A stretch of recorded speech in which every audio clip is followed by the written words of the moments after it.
Et si Rennes n'avait jamais vendu leur meilleur joueur, quel serait le 11? Et bah vous allez te choquer les mecs, le 11 pour aller très loin en Ligue des Champions. C'est terrible quand tu vois comment le club galère ces dernières saisons. Mais bref, on commence tout doucement au cage avec Edouard Mendy. Même s'il n'est plus à son prime, ça reste très solide et il rajouterait de l'expérience dans cette équipe assez jeune. Et de toute façon, vu la défense, ils n'auront pas trop besoin de lui.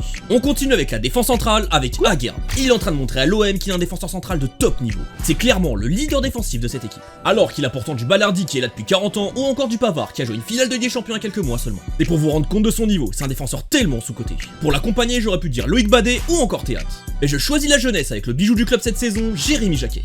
À 20 ans seulement, il montre une maturité dingue. Sans parler de ses qualités pures en vitesse, en puissance, en qualité de passe et surtout en intelligence de jeu. Il sera à coup sûr la grosse vente du club cet été. On passe aux latéraux avec à droite un choix personnel, Guéla Doué. Beaucoup auraient choisi Sacha Boey parce qu'il joue au Bayern. Mais personnellement, je trouve Doué bien plus prometteur. Depuis la saison dernière, il a une progression fulgurante, à coup sûr qui signera aussi dans une top équipe cet été.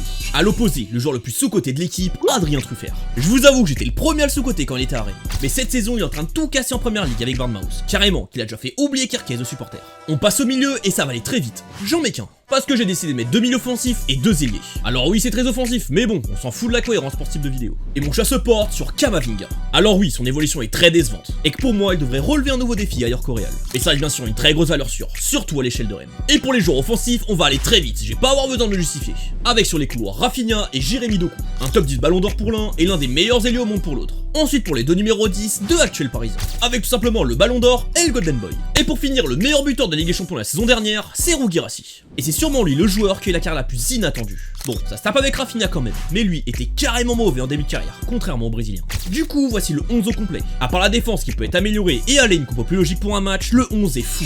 Et il reste encore du Loïc Badet, Enzo Lefebvre, Ismail Assar ou encore du Gouiri, c'est complètement fou. Bref, n'hésite pas à mettre ton 11 en commentaire, de like et de t'abonner pour plus de vidéos foot.